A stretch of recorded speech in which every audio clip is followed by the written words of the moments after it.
Hello and welcome to Todd Talk, where insight meets inspiration. I'm your host, Todd Hiller, and I'm an author, speaker, and longtime community leader, here to guide you on a journey towards fulfillment and balance. In every episode, we'll explore ways to fill life's emptiness, helping you uncover practical tools to create harmony, purpose, and happiness. Whether it's thriving in your career, nurturing personal growth, or simply finding joy in the everyday, Todd Talk is your space for real conversations and actionable advice. So let's thrive together, personally, professionally, and beyond. This is Todd Talk, and I'm thrilled to have you here.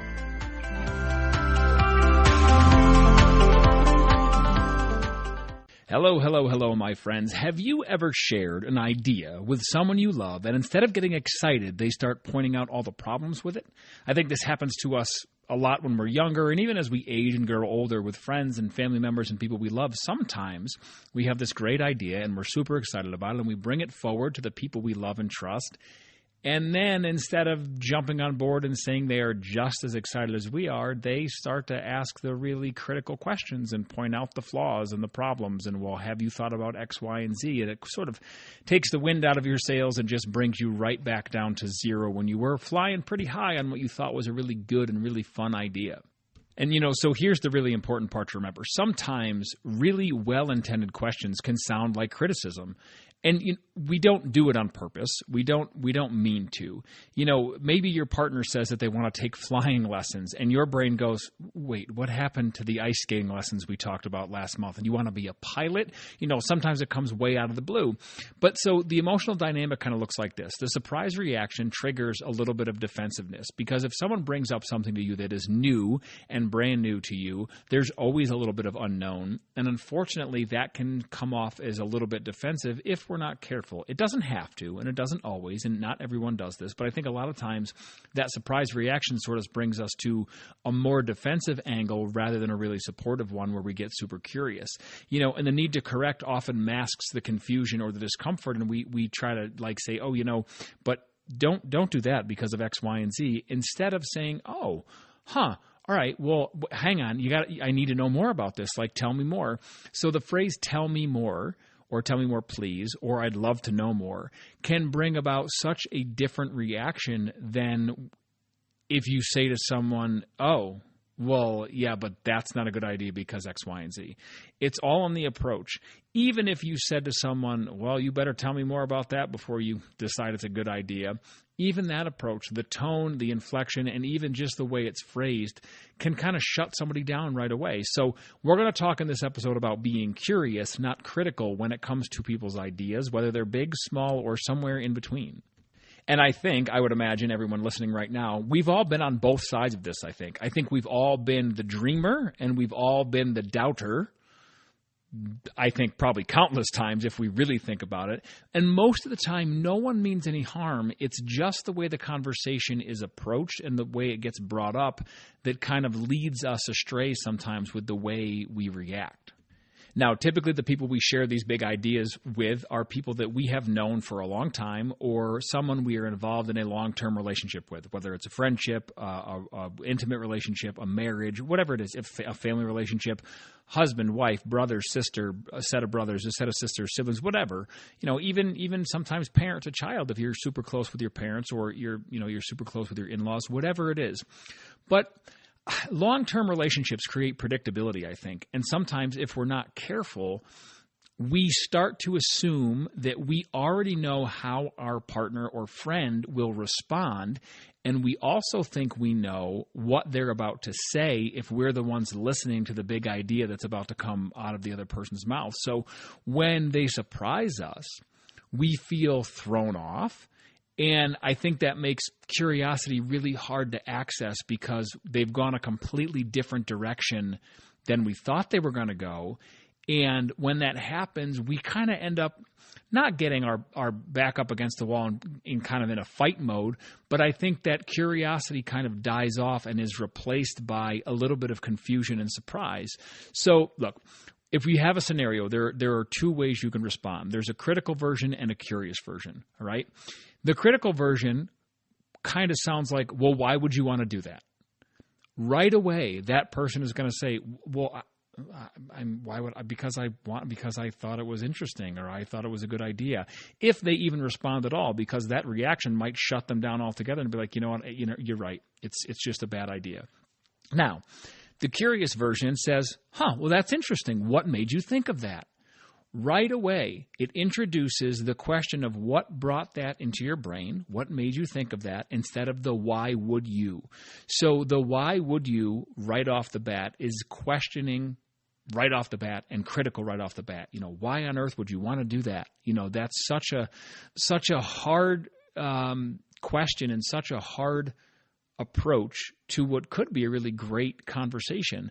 But if you say to them, hey, that's interesting, what made you think of that? Or, hey, you know what brought that up? Or, oh gosh, where'd you get the inspiration for that?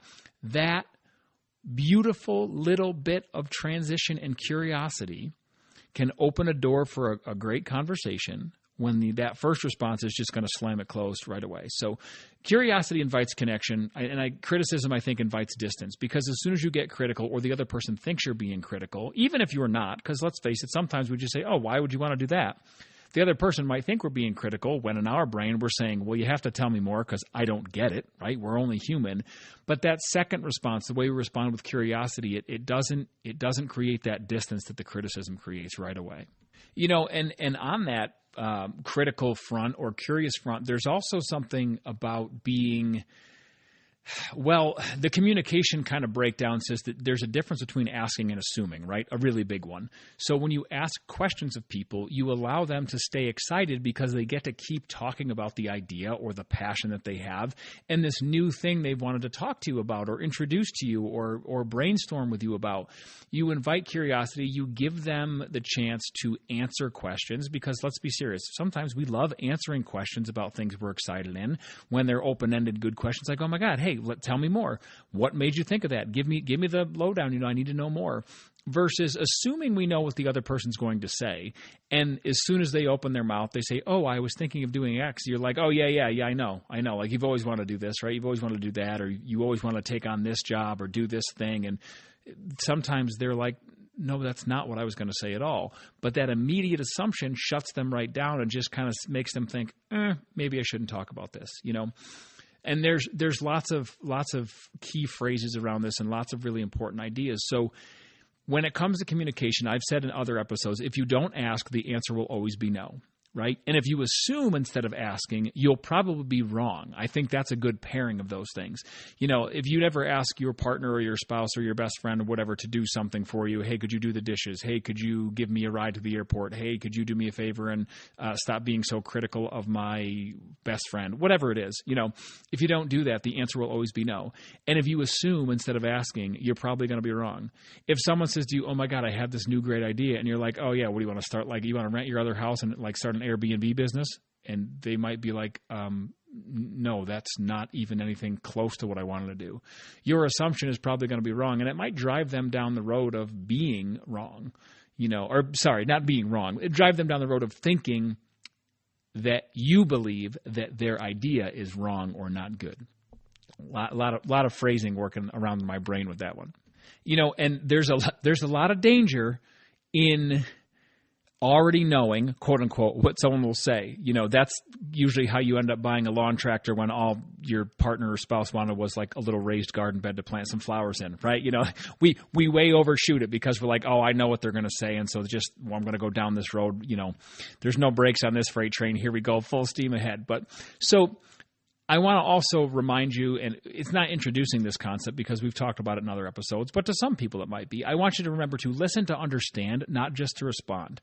A lot of times when we talk to people, I think we're listening for keywords and phrases that give us the ability to formulate a response in our brain so we can spit that back to them and we think, oh, this is great active conversation.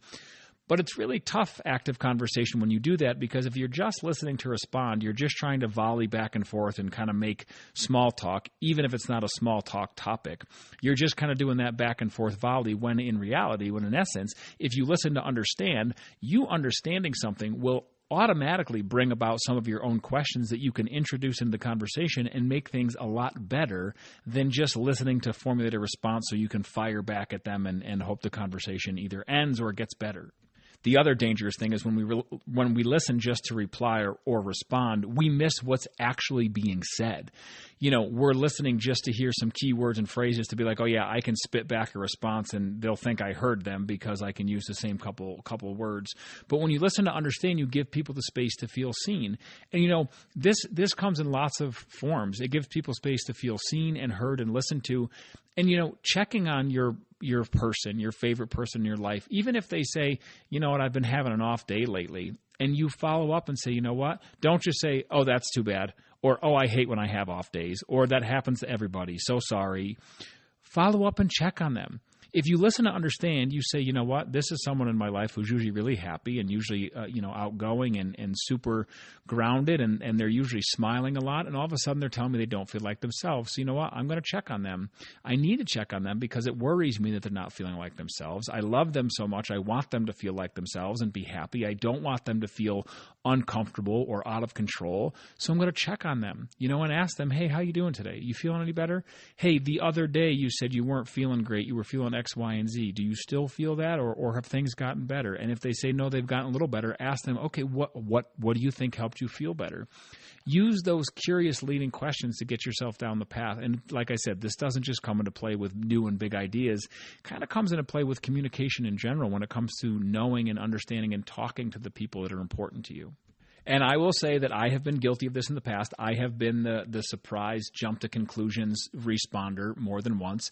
And sometimes when you're in a position of leadership or you're in a role where people bring things to you all the time, you have to try to anticipate things that are coming down the pipe, so to speak, so you can kind of react accordingly and maybe not have any lag time. If it's important to make a quick decision sometimes whether it's the fire service or working on the farm or whatever it was, sometimes you have to have that. So I've been on both sides of this coin. But, curiosity in action looks like clarifying questions, okay?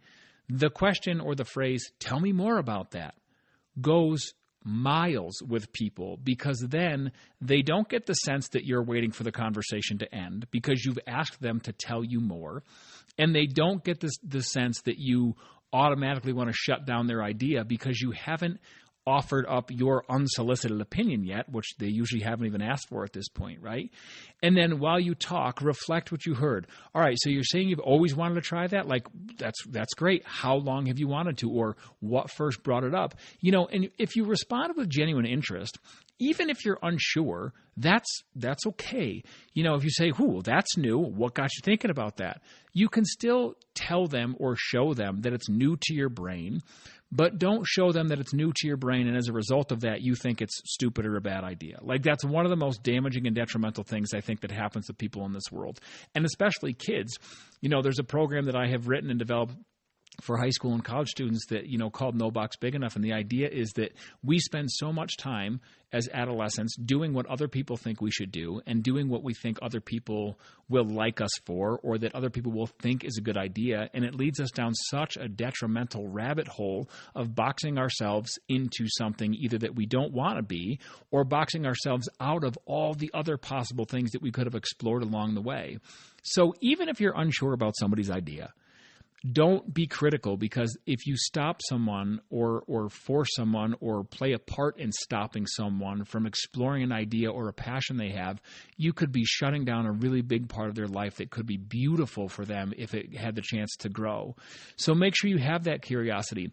And if this is something that happens in your relationship, whether it's your friendship, like I said, your marriage, your relationship with your parents, whoever, if you have felt this either way, like you have done this to people when they bring you ideas, or people have reacted this way when you bring them ideas, talk about it first. Bring that up. Hey, every time I bring up an idea, or every time you bring up an idea, it seems like we kind of get stuck in the whole like, hey, I have an idea, I don't think it's good, and end of story, and it never really grows legs and goes anywhere. So how can we fix that? And so even if you use those curious questions, I think it slows the conversation down. It gives both people time to process. When you ask somebody, hey, so you're saying you've always wanted to try that? They can say, oh my God, yeah, as far back as I can remember. They start in their brain going through the mental process of figuring out how long they've wanted to do this thing. And they're thinking, oh, maybe I was 15. No, you know what? I bet I was 12 or 10. It's been forever on my mind. that also gives you time to process, all right, so when they're thinking most of their adult life that you've known this person, or most of the duration that you've known this person, they've been interested in X, Y, and Z, and gosh, I never knew that. So it gives you time to process that surprise. Wow, you know what? This is just something they've never brought up. It's been on their mind for a long time, but I guess it's just never come up in conversation. That doesn't mean either one of you did anything wrong. It just means you're introducing something new that you want to talk about. And it also builds some emotional safety, I think, because when you give the people space to expound and expand on their ideas, you're letting them know that you're not in it just to hear the conversation end, that you want to know more because, one, you need to understand it, and two, you want to offer advice if you can. And offering advice is okay, but that needs to come at the end. Don't offer it up right off the bat, because then the other person is going to feel like, great, I said this one thing, and your response was, oh, well, you have a better idea. You know, don't fall down into that trap either. Let them talk about it. Give them some time to explain it. Slow the conversation down. Let the emotional safety build. Give yourself and the other person time to process. And then also make sure that you emphasize things like positive body language, right? Curiosity sounds lighter. It sounds warmer. It sounds more open. It's not your arms folded across your chest looking down your nose at someone like, really, you think that's going to work? You know, it's leave yourself open physically. Leave your body open to them. You know, sit with your arms at your sides, or stand with your arms at your sides. Don't cross your arms, fold your arms across your chest. Don't put your hand on your hip and tap your toe because you're waiting for them to be done. You know, all those stereotypical, ugly, shut down, closed off body language things you can think of in your brain that you've seen in movies and TV and even in cartoons from years ago. Don't do those things, right? Receive the idea openly. And even if you're unsure about it, that doesn't mean you can't hear the idea in its entirety, because that's another really important part. You might hear the initial idea and be like, oh God, that's not going to be good. But when you say, hey, tell me more about that, I've never heard you mention this, and they start to explain the idea and develop it, you might go, oh, wow, well, that's an approach I never even thought of. That is a great idea. But if you meet it right off the bat and shut it right down initially, you're not going to have any chance for it to get anywhere positive. And, you know, when you do those things, you let the other person know and you show them that you can be supportive even if you don't fully, quote unquote, get it. Even if you have other questions at hand and you're like, I don't know if I understand this all the way, and I kind of want to tell them it's a bad idea because I don't want them to fail or I don't want them to get hurt. Ask them to explain it some more. Make sure you know everything they're thinking about before you just shut it down. And some people in this world are just really good at this in general. You know, there's a person in my life that just is fantastic at asking open-ended questions and asking to know more about me or more about my ideas and never making me feel like I've been shut down or criticized. And those people in your life are really important, because you could tell them, hey, I want to, start this business, and in 10 years, I hope I'm a multimillionaire and I can fly us all over the world and travel, and, you know, we can have a travel vlog and be besties and eat wherever we want and try new foods. The average person would probably tell you, well, that's kind of a crazy dream. Good luck. You know, whereas that person in your life that's like, oh my God, yes, please. I want to know how. Where are we going? What are you going to do? What's the business model? Tell me everything. I can't wait to know. I can't wait to go with you and try every food in the world, you know? So, and obviously that's kind of an extreme example, but you need those people in your life. And some people are just really inherently good at it, being curious and not critical. And some people, and myself included, sometimes need a little help. That's all. You know, and if you are in this situation where you're talking to someone or listening to someone, remember, you don't have to share someone's dream to support it, right? You just have to make space for them to be excited. You don't have to necessarily think that what they want to do is a great idea or take part in it. If they say, I want to do X, Y, and Z, you don't have to say, oh my God, me too. But give them space to be excited for it and ask them questions about it and let them be excited. You know, that curiosity can really just keep the door open for so many things like growth and understanding. And like I said, they might introduce an idea and you might think, oh, that's not great. But then the more they talk about it, you're like, oh, it's getting better. And then by the time they're done, you're like, ooh, that is fantastic. I love it. Thank you so much for explaining, you know. So, and listen, here's a little mini framework of what you can do to remember. And I use this myself because sometimes, like I said, when I react, and this is true sometimes with my kids too. They're like, hey, Dad, can we do this? And immediately in my brain, I'm like, nope. You know, and they're like, but why? And so then I'm like, well, Todd, listen to yourself, like listen to your own advice. think about why you said no. And a lot of times when I say, hey, Dad, can we do this? I'll be like, all right, give me some more info. Like, what do you want to do? How's this part of it going to work? Like, what's this going to look like? And when they do that and they hash it out, sometimes we make these minor, small adjustments. And sometimes we don't have to make any, but sometimes after a few minor adjustments, I'm like, yeah, that's a great idea. That'll work. It's all good. It's all good. My kids asked me, I don't know, a month or so ago, they're like, we want to sleep on the trampoline. And I'm like, yeah, no. You're going to panic. You're not going to want to stay out there. You're going to worry about a bear. You're going to come beating on the door and running in the door at 11 o'clock at night and scare me because I'm going to think something's wrong, all this kind of stuff. And they were like, well, no. We want you to sleep on the trampoline with us, and like and I'm like, it's gonna be cold and damp and wet, and like no cover on the trampoline. It's just out in the open air. You guys are gonna get uncomfortable. So I asked some questions. Well, how would this work? What are we going to use to sleep on? My daughter came back with a Pinterest post and said, check this out that these people did with their trampoline. They hung these sheets all around the net on the side of the trampoline to keep like the dampness out. They didn't put a cover on it, but like the sheets and the fence around the trampoline is like 7 feet high. So it's got a good amount of side cover. And they put like this big giant blanket over the whole trampoline. And then they put their sleeping bags and pillows and stuff on top of that to keep the dampness out. I think it'll be okay. That little bit of an explanation, I'm like, I had never even thought of hanging simply we close pinned sheets just to the net around the top, just old bed sheets. I had never thought to do that. Had I said to them, no, we're not sleeping on the trampoline. You're going to be uncomfortable. You're not, it's not going to work. Just go away and stop asking me about it. Like, we would have missed out on a really fun night because it was so much fun to do. So, be curious. So when you do that, my advice in that situation was reflected. Listen, pause before you react. Be like, okay, hang on. I'm not going to react yet. Ask to understand, right? Ask some clarifying questions. Need to reflect what you heard to them. So you're saying you want to do X, Y, and Z, right? And then encourage exploration. All right, so how do we think we can do this the best way possible? What do you think will make this the best experience possible? And then walk through that with them, right? And look, being curious doesn't mean agreeing. It means that you're respecting their idea enough to explore it with them, right?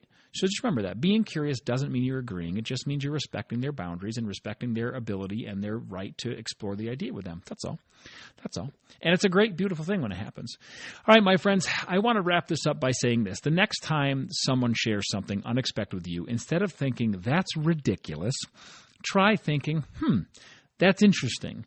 Because you'll be amazed, I think, at what that one word shift can do. Instead of saying that's ridiculous, try thinking that's interesting. Because interesting things are really beautiful to us, right? It gives our brain something to think about and something to roll around with and ideas to develop. And it lets us think and be creative. And that's a beautiful thing, right? And when it comes to a relationship, whether it's a marriage, a best friendship, a relationship within your family members, curiosity is what keeps them, the relationship that is, alive, right? It reminds people that they're safe to dream out loud with you. And that's a really beautiful thing, because if your dreams and your ideas get squashed every single time, then you're just going to stop showing up and bringing those ideas to that person, and maybe bringing them to that person at all. And if that's the only person you bring them to, you're going to start just shutting down altogether, and you're going to not want to bring up any new ideas, and that won't be a good thing, right? That won't be a good thing. So I encourage you this week, as you go forward with your week starting tomorrow or starting today, starting right now, whenever you're going to start it, I want you to practice curiosity this week, and especially practice it with those people who are closest to you, because the relationships with the people closest to us are really, really fantastic if we let them be and we work with them. All right? So let's be curious, not critical. Let's trade judgment for understanding and see how much more connected we can feel with our people. Yeah, I like that. All right, my friends, thank you so much for hanging out with me today. As always, I hope you've enjoyed the message. Take care and have a fantastic rest of your day.